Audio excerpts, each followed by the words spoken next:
안녕하세요. 저는 텍사스 기쁨의 교회를 섬기고 있는 스마일 목사 김성호입니다. 히스턴에 온 지도 벌써 10년이 되었네요. 그전에는 버지니아에 있는 열린문 장로교회에서 약 8년 동안 가정사역과 상담을 담당하는 목사로 섬겼습니다. 그리고 지난 20년간은 미주 두란노 아버지 학교 강사로 섬기면서 이민교회와 가정들이 하나님의 은혜 안에서 회복되고 새롭게 세워지는 모습을 지켜보며 지금도 감사와 기쁨으로 이 사역을 계속 감당하고 있습니다.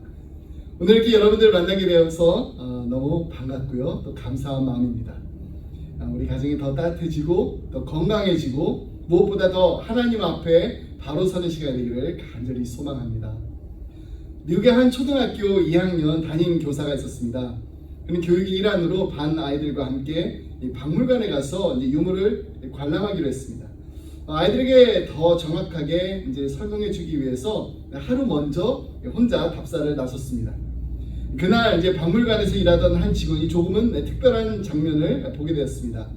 그 선생님이 하루 종일 무릎을 꿇은 채 유물을 이렇게 살펴보면서 메모를 이렇게 하고 있었던 거예요. 궁금해진 직원이 정중하게 물었습니다. 왜 무릎을 꿇고 유물을 보고 계신가요? 선생님이 이렇게 대답했어요. 내일 우리 반 아이들을 데리고 오는데 아이들이 키가 작잖아요. 아이들이 보는 그 눈높이에서 유물을 봐두고 그 시각에서 설명해주고 싶었습니다. 정말 아이를 사랑하는 선생님 아닌가요? 이처럼 우리 아이들의 눈높이에서 바라보면서 사랑으로 다가가는 마음이야말로 진정한 교육의 시작이 되는 것입니다. 이야기처럼 우리 가정에서도 자녀를 향한 눈높이 교육이 필요합니다. 아이들의 시각에서 보고 듣고 설명할 수 있는 부모가 되어야 됩니다. 제 아내는 눈높이 교육의 달인입니다. 아이들이 초등학교 유치원 이렇게 다닐 때 매일 밤 함께 나누는 성경 이야기를 통해서 우리 자녀들의 마음에 정말 하나님의 그 말씀의 그 씨앗을 심어주는 그런 따뜻한 시간을 가질 수가 있었습니다. 가끔 우리 장난꾸러기 아들의 그 상상을 초월하는 그 대답으로 온 가족이 웃음을 터뜨리기도 했습니다. 그중 단연 베스트 아담과 하와의 이야기였습니다. 연재야, 하나님이 아담과 하와를 만드셨대. 아담은 흙으로 빚으시고 하와는 아담의 갈비뼈로 만드셨단다. 근데 왜 하와를 지으셨을까? 조금의 주저함도 없이 아들이 이렇게 대답했습니다. 아담이 심심할까봐. 그 한마디에 온 가족이 배꼽을 잡고 웃었습니다. 4살의 난 아이의 그 눈에는 아담이 혼자 있어가지고 너무 심심해 보였던가 봅니다. 자기도 혼자 있을 때 심심하니까 아담도 그랬을 거라고 생각한 거예요. 그러고 보니 우리 부부가 요즘 함께하는 그 시간이 너무 적어가지고 많이 심심해 보였을 거라는 그런 생각도 들었습니다. 아들을 통해 귀한 교훈을 하나 얻게 되었던 것입니다. 그날 밤 아이들과 함께 이렇게 기도했습니다. 하나님, 아빠가 심심하지 않게 엄마를 만들어주셔서 감사합니다. 아빠, 엄마, 그리고 사랑이 연재, 연찬이가 함께하는 즐거운 해피한 패밀리가 되게 해주세요. 예수님의 이름으로 기도드립니다. 아멘. 아내의 눈높이 교육은 유대인의 베갯머리 이야기와 닮은 점이 많습니다. 유대인들은 어린이들을 국가와 민족을 이끄는 훌륭한 일꾼으로 만드는 힘이 독서라고 믿어요. 그래서 돌이 지나면은 누구나 침대 머리맡에서 부모가 읽어주는 그 책을 읽어주는 소리를 들으면서 하루를 마친다고 합니다. 베갯머리 이야기를 들으면서 자란 이 유대인 아이들은 자연스럽게 책과 가까워지게 되고 또 풍부한 어휘력을 익히게 되면서 이야기 속에서 새로운 개념을 배우고 정서와 사고력이 자라게 된다고 합니다. 또한 정해진 시간에 잠드는 습관도 생기고요. 부모님과 또 깊은 애정을 나누는 시간을 가지게 됩니다.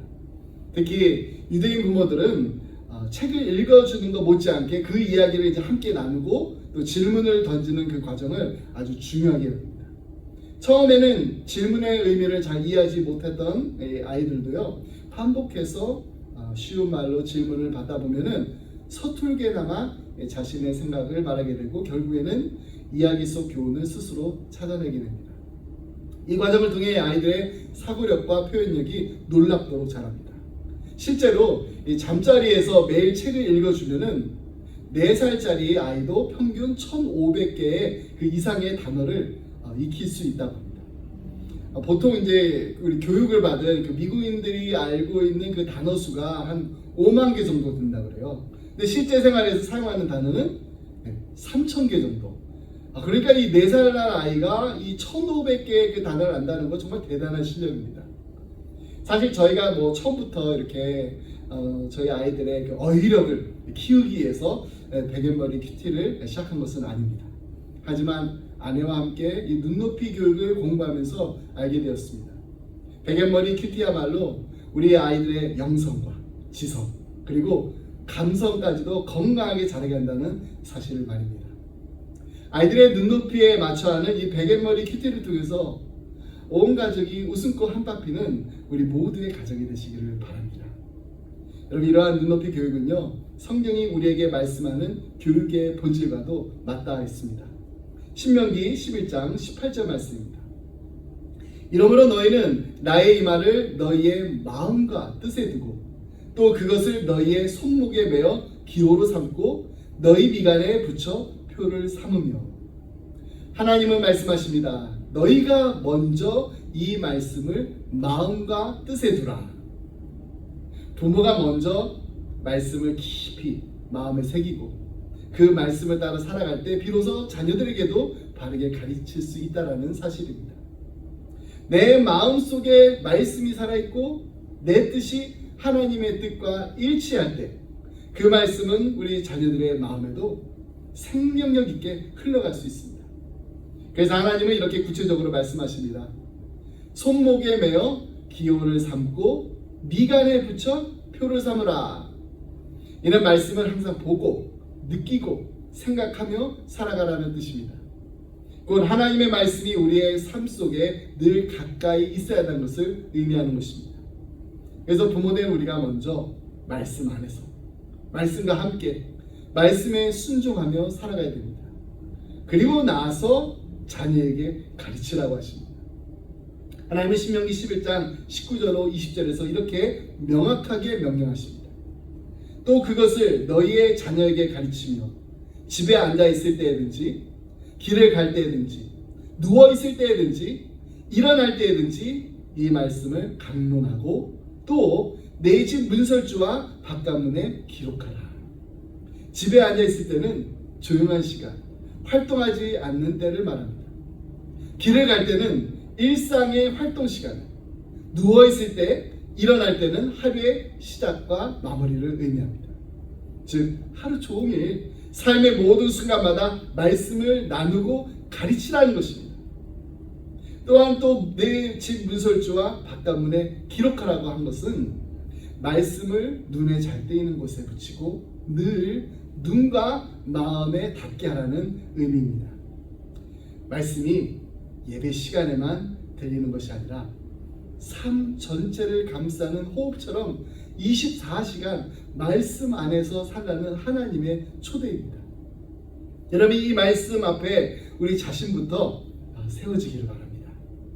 우리가 먼저 말씀을 가까이 하고 그 말씀이 가정 안에 살아 역사할 수 있도록 우리의 마음의 문을 활짝 열 때 우리 자녀들의 마음에도 생명의 씨앗이 심겨질 줄 믿습니다. 그리고 그 말씀이 자라고 열매를 맺어서 하나님께서 약속하신 복을 이 땅에서도 그리고 영원 속에서도 누리게 될 줄 믿습니다. 말씀했습니다.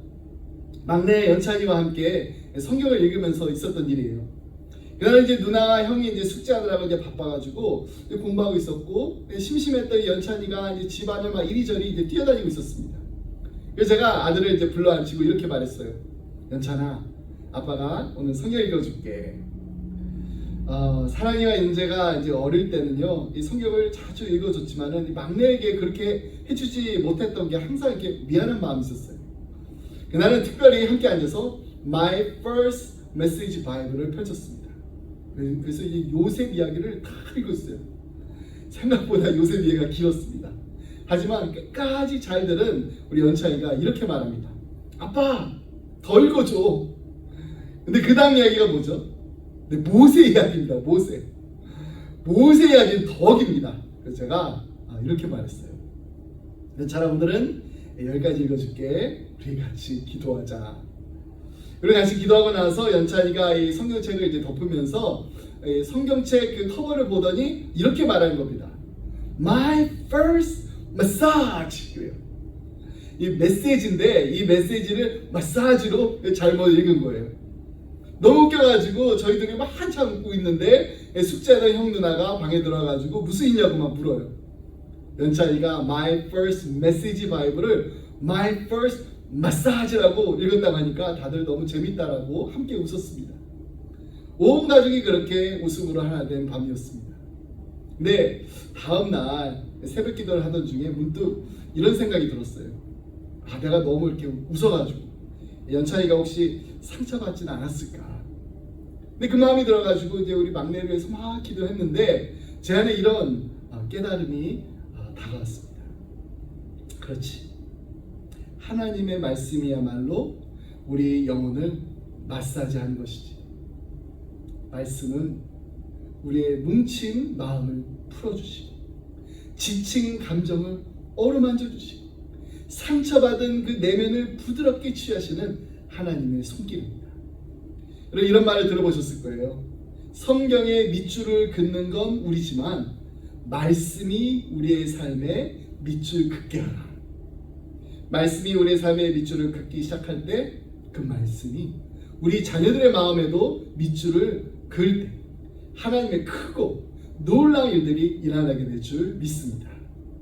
우리의 자녀들이 인생을 살아가며 아브라함처럼 믿음의 결단을 내리고 이삭처럼 순종하며 요셉처럼 고난 속에서도 하나님과 동행하고 다윗처럼 여호와의 이름으로 골리앗 앞에 담대히 설 수 있기를 간절히 소망합니다. 하나님의 말씀이 우리 가정 안에 살아 역사할 때 그 말씀이 우리 자녀들의 생각과 감정과 꿈과 미래를 터치하시고 하나님의 뜻 가운데 인도해 주실 줄 믿습니다. 말씀은 하나님의 살아있는 마사지입니다. 굳은 마음을 풀어내고 상처를 어루만지시며 지친 영혼의 쉼과 회복을 주시는 하나님의 따뜻한 손길입니다. 오늘도 그 손길 아래 우리 가정에 말씀이 살아 숨쉬는 축복이 가득하기를 간절히 소원합니다. 기도하겠습니다. 사랑과 은혜가 풍성하신 하나님 아버지 감사합니다. 오늘 우리에게 주신 귀한 말씀을 통해 부모된 우리가 먼저 하나님의 말씀을 마음에 새기고 그 말씀 안에서 살아가야 할 사명을 다시금 깨닫게 하시니 감사합니다. 하나님, 우리의 가정 가운데 하나님의 말씀이 살아 역사하게 하여 주옵소서. 우리의 자녀들이 말씀 안에서 믿음으로 자라나게 하여 주옵소서. 아브라함처럼 믿음의 결단을 내리고 이삭처럼 순종하며 요셉처럼 고난 속에서도 하나님과 동행하게 하시고 다윗처럼 여호와 이름으로 인생의 골리앗 앞에 담대히 서게 하여 주옵소서. 하나님, 우리가 먼저 말씀을 가까이 하게 하시고 그 말씀이 우리 마음을 어루만지시며 가정을 치유하고 우리 자녀의 영혼에 생명의 씨앗으로 뿌려지게 하여 주옵소서. 말씀이 우리의 굳은 마음을 풀어주시고 지친 영혼을 어루만져 주셔서 가정마다 회복과 기쁨이 가득하게 하시며 웃음과 믿음이 피어나는 따뜻한 가정으로 인도하여 주옵소서. 오늘 함께 예배드리는 모든 가정 위에 하나님의 손길이 머물게 하시고 웃음이 피어나고 믿음이 자라고 하나님의 뜻을 따라 세워지는 은혜가 넘치게 하여 주옵소서. 이 모든 말씀 우리 살아계신 예수 그리스도 이름으로 기도드립니다. 아멘.